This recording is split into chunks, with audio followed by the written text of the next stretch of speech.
Vamos a ver a continuación un ejemplo del Estatuto Deontológico del Abogado, Ley 1123 del 2007. Vamos con el ejemplo.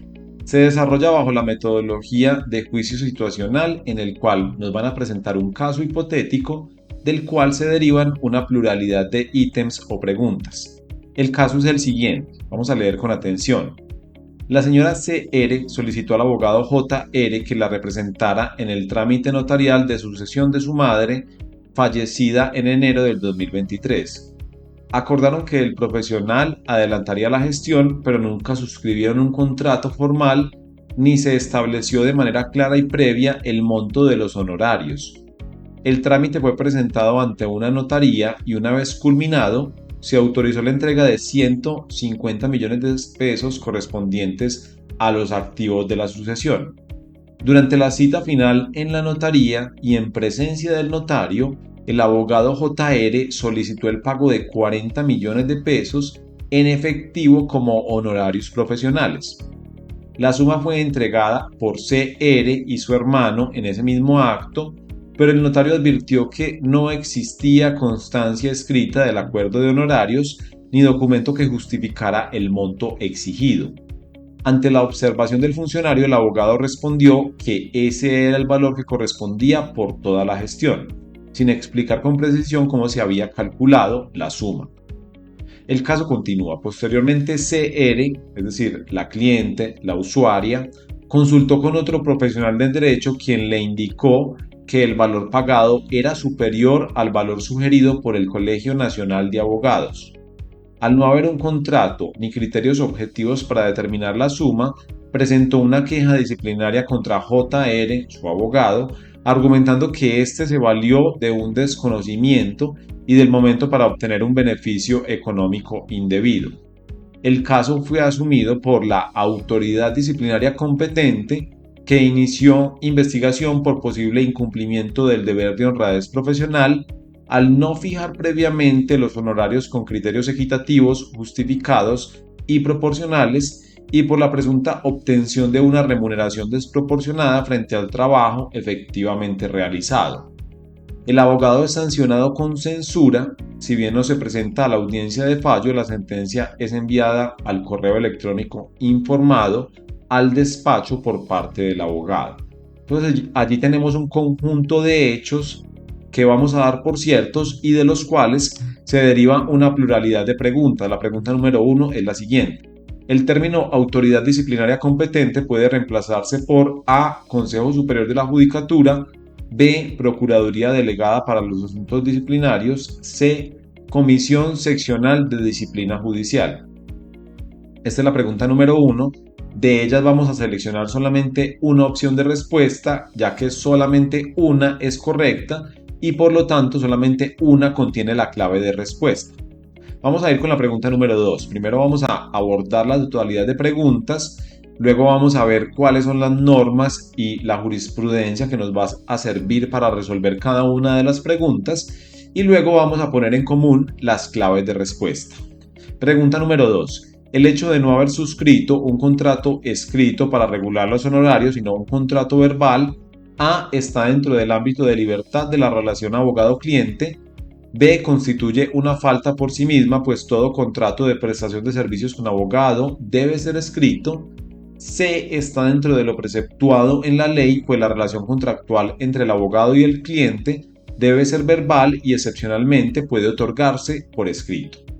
Nuevamente, seleccionamos solo una opción de respuesta, ya que solamente una es correcta. Pregunta número 3. El hecho de haber cobrado un valor superior al que sugiere el Colegio Nacional de Abogados o CONALBOS constituye una falta disciplinaria. A. No implica una transgresión por parte del abogado. B. Presenta un indicio de culpabilidad en contra del abogado. C. Pregunta número 4. La sanción de censura consiste en la A. Imposibilidad de volver a ejercer la profesión hacia el futuro. B. Prohibición de ejercer la profesión por un tiempo determinado. C. Reprobación pública que se hace al infractor por la falta cometida. Entonces allí ya tenemos un caso hipotético del cual se derivan 4 preguntas. Debimos seleccionar en cada pregunta solamente una clave de respuesta. vamos a ver cuáles son las opciones de respuesta correctas. Previo, vamos a ver cuáles son las normas que nos van a permitir resolver este caso, que hace referencia al eje temático Estatuto Deontológico del Abogado. Recordemos que a partir de la entrada en vigencia de la Ley 1905 del 2018, se hizo exigible la aprobación de un examen de estado de idoneidad para abogados, con lo cual este conocimiento del Estatuto Deontológico del Abogado se ha hecho más importante para el ejercicio de la profesión jurídica. Vamos primero a abordar la Constitución Política de Colombia, ya que en su artículo 257A se introdujo una nueva instancia que es la competente para investigar y sancionar disciplinariamente a los abogados del país.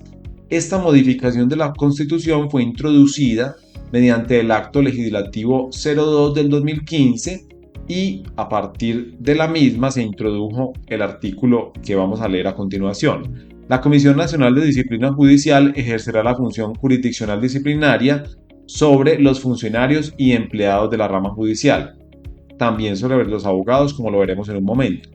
Estará conformada por 7 magistrados, 4 de los cuales serán elegidos por el Congreso en pleno, de ternas enviadas por el Consejo Superior de la Judicatura previa convocatoria pública reglada, y 3 de los cuales serán elegidos por el Congreso en pleno, de ternas enviadas por el Presidente de la República previa convocatoria pública reglada. Tendrán periodos personales de 8 años y deberán cumplir con los mismos requisitos exigidos para ser magistrado de la Corte Suprema de Justicia. Los magistrados de la Comisión Nacional de Disciplina Judicial no podrán ser reelegidos. Podrá haber comisiones seccionales de disciplina judicial integradas como lo señale la ley. La Comisión Nacional de Disciplina Judicial será la encargada de examinar la conducta y sancionar las faltas de los abogados en ejercicio de su profesión en la instancia que señale la ley, salvo que esta función se atribuya por la ley a un colegio de abogados. En suma, a través de esta norma constitucional se crea la Comisión Nacional de Disciplina Judicial y se habilita la posibilidad de crear comisiones seccionales de disciplina judicial. Resulta que la Comisión Nacional de Disciplina Judicial, si bien fue introducida en la Constitución mediante el Acto Legislativo 02 del 2015, recién comenzó a funcionar el 1 de enero del 2022 y esta Comisión Nacional de Disciplina Judicial reemplazó la Sala Jurisdiccional Disciplinaria del Consejo Superior de la Judicatura y asimismo las comisiones seccionales de disciplina judicial reemplazaron las salas jurisdiccionales disciplinarias de los consejos seccionales de la judicatura. Esto fue, digamos, el gran cambio que se dio en materia de la autoridad disciplinaria competente para investigar y sancionar la conducta de los abogados. Vamos a bajar ahora en el nivel jerárquico normativo a la Ley 1123 del 2007 y vamos a resaltar una serie de normas que nos van a servir para resolver las preguntas que acabamos de abordar. En primer lugar, el artículo 28, numeral 8 de este Código Disciplinario del Abogado dice que son deberes del abogado obrar con lealtad y honradez en sus relaciones profesionales.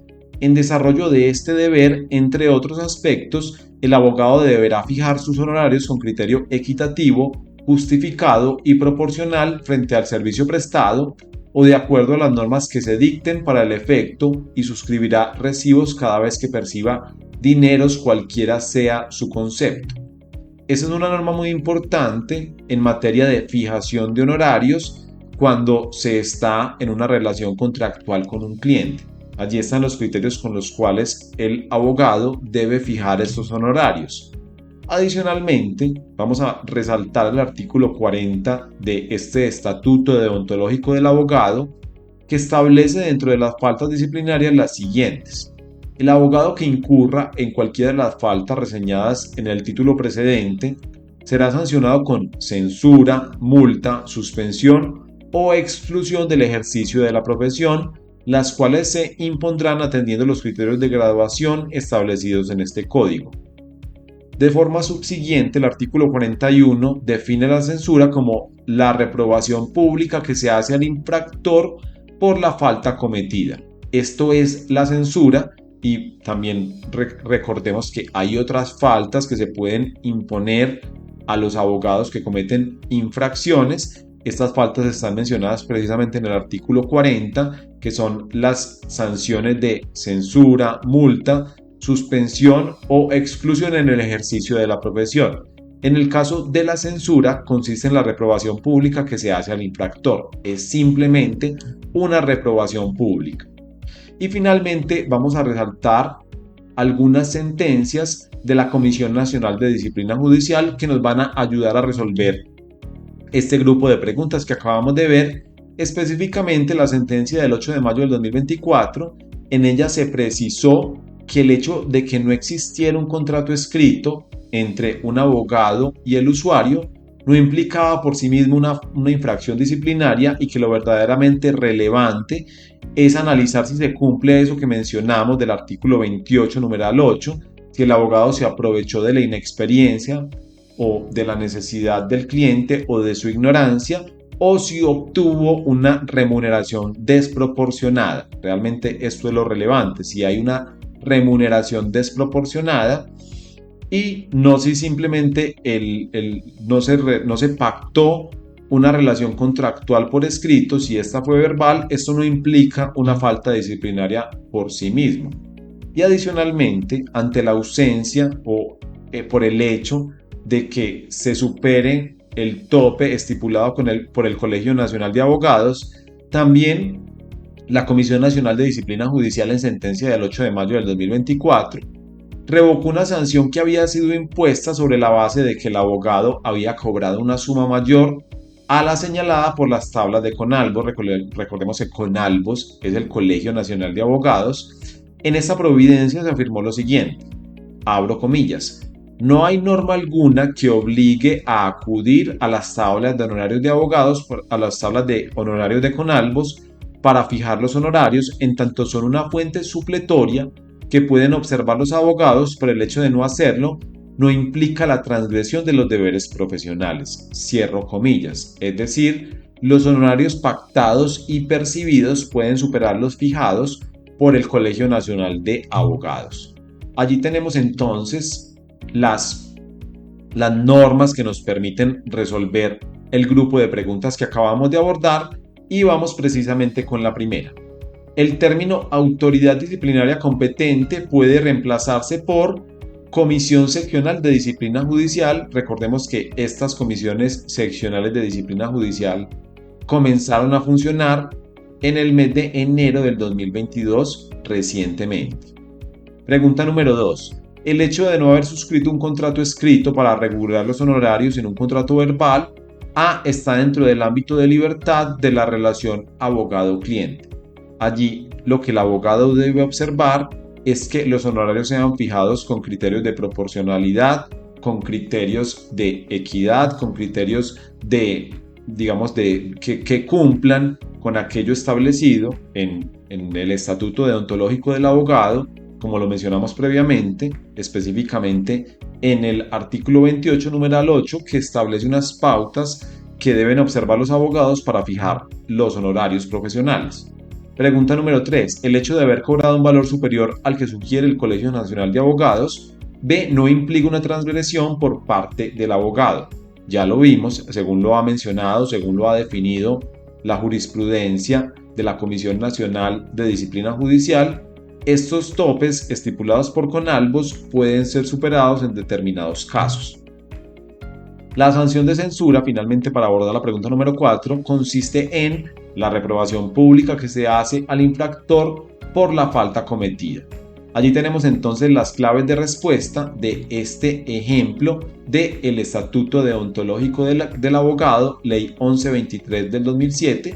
Esperamos les sea de utilidad específicamente a aquellos abogados que recientemente han tenido que presentar el examen de estado de idoneidad de abogados estipulado en la Ley 1905 del 2018, y en general a todas estas personas que comparten el ejercicio de esta profesión.